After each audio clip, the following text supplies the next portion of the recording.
Assalamualaikum warahmatullahi wabarakatuh. Perkenalkan, nama saya Bagus Muhammad Nur dari kelas SI 10 dengan nomor BP 2110 1152 610415. Baiklah, kali ini saya akan mempresentasikan hasil analisa saya tentang GoFood. GoFood sendiri mempunyai tujuan, yaitu untuk memudahkan pengguna aplikasi Gojek agar memesan makanan atau minuman secara lebih mudah. GoFood sendiri merupakan layanan pesan antar makanan di berbagai kota Indonesia dengan telah bekerja sama dengan 125.000 lebih restoran yang ada di Indonesia ini. Dengan adanya GoFood, kita bisa memesan makanan atau minuman di mana saja secara lebih mudah tanpa harus mengantri, menunggu, dan capek-capek ke restoran tersebut. GoFood juga menyediakan pembayaran secara cash maupun cashless agar memudahkan kita dalam melakukan transaksi pembayaran tersebut. Baiklah, untuk mencapai tujuan tersebut, kita harus memperhatikan 4 hal, yaitu pertama ada bagian organisasi. Untuk di Gojek Indonesia, kita mempunyai yang paling atas ada Gojek Directors, di bawahnya ada Chief Executive Gojek, Chief Branding Gojek, Chief Product Gojek. Di bawahnya lagi kita mempunyai Chief Financial Gojek, Human Resource Gojek, dan ada Chief Teknologi Gojek. Untuk Gojek yang berada di kota atau di domisili, kita mempunyai direktur utama, wakil direktur.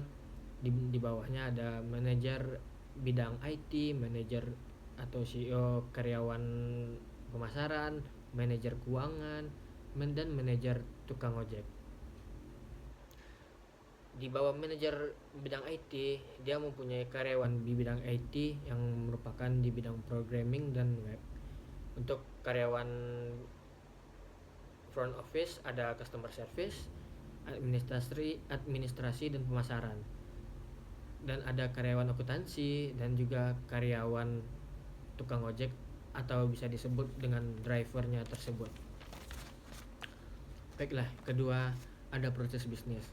Bagaimana cara kita memesan GoFood? Yang pertama, kita harus mempunyai aplikasi Gojek tersebut.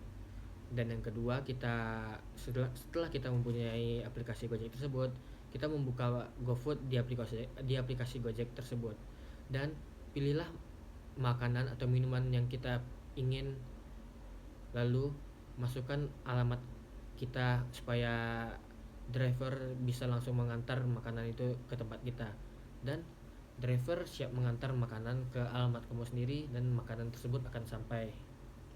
Berikut strategi Gojek dalam penggunaan teknologi dalam bisnis GoFood. Yang pertama strateginya ada biaya rendah. Menggunakan Gojek dapat mengurangi biaya konsumen untuk melakukan pemesanan, dengan artian konsumen tidak harus perlu mengeluarkan biaya ke restoran yang dituju karena sudah ada aplikasi Gojek dalam aplikasi GoFood supaya agar bisa memudahkan kita dalam memesan makanan atau minuman.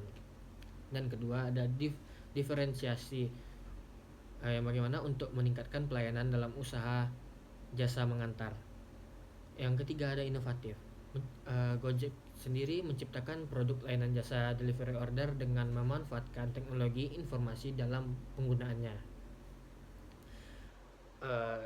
Ada lagi proses bisnis dalam GoFood sendiri adalah bagi pengusaha kuliner yang memiliki budget terbatas untuk mengembangkan layanan delivery order mereka. GoFood juga bisa jadi alternatif yang sangat membantu pengusaha UMKM bisa memiliki layanan delivery order tanpa harus menyiapkan armada dan biaya lainnya. Yang ketiga ada SOP dan job desk, standar operasional prosedur.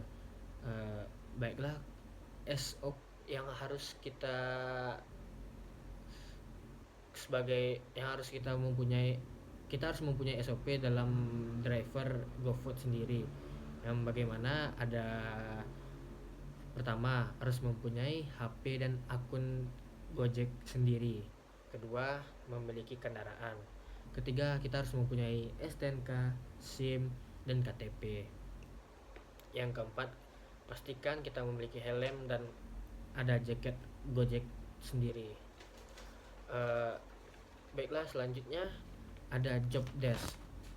Job desk sendiri, job desk terbagi banyak diantara struktur organisasi GoFood sendiri atau Gojek sendiri. Yang pertama, job desk dari direktur. Pertama, memutuskan dan menentukan peraturan dalam kebijakan perusahaan. Yang kedua, bertanggung jawab dalam menjalankan perusahaan. Yang ketiga, menentukan strategi perusahaan. Dan wakil direktur mempunyai job desk, yaitu membantu semua tugas yang ada di membantu semua tugas direktur utama. Yang ketiga, manajer IT. Tugasnya sendiri, pertama mengembangkan strategi dan menyusun rencana IT Gojek. Yang kedua, menyediakan data-data yang diperlukan oleh bagian lain dalam IT. Yang ketiga, mengelola software, hardware, brandware, dan jaringan IT di perusahaan Gojek tersendiri. Keempat, job desk dari manajer karyawan dan pemasaran. Pertama, melatih karyawan front office. Yang kedua, merencanakan semua tentang pemasaran. Yang ketiga, memastikan karyawan mengetahui sistem komputerisasi. Baiklah, yang kelima ada manajer ojek. Pertama, membuat kelompok tukang ojek. Tugasnya yang kedua adalah mengkoordinir semua karyawan tukang ojek. Dan job desk terakhir ada di karyawan. Yang karyawan sendiri terbagi dari pertama programming, yang tugasnya adalah melaksanakan semua tugas yang diberikan oleh manajer IT tadi. Yang kedua ada di bidang web, bertanggung jawab mengenai web kepada manajer IT. Yang ketiga ada front office. Tugasnya adalah pertama membantu semua keluhan customer, administrasi dan pemasaran. Kedua, bertanggung jawab semua masalah kepada manajer front office. Yang keempat ada job desk dari driver. Pertama, mengantar penumpang dan pesanan sesuai dengan waktu yang telah ditetapkan. Yang kedua, bertanggung jawab kepada atasannya tersendiri. Baiklah, untuk mencapai tujuan tadi ada 4 hal, dan ini yang terakhir ada sumber daya. Sumber daya sendiri terbagi menjadi dua, ada sumber daya manusia dan sumber daya alam. Yang pertama, sumber daya manusia. Semua anggota dalam struktur organisasi Gojek, ya, mulai dari CEO-nya, direkturnya, dan sampai drivernya. Dan kita ada sumber daya alam. Yang pertama, semua alat dan bahan yang menunjang kinerja dari GoFood itu sendiri. Yang kedua, sumber daya alamnya ada bensin. Yang ketiga, segala bahan makanan dari berbagai restoran tadi. Yang keempat, ada kendaraan. Dan kelima, ada pakaian. Baiklah, saya rasa cukup sampai di sini saja hasil analisa saya tentang GoFood. Terima kasih. Mohon maaf atas segala kesalahan saya. Assalamualaikum warahmatullahi wabarakatuh.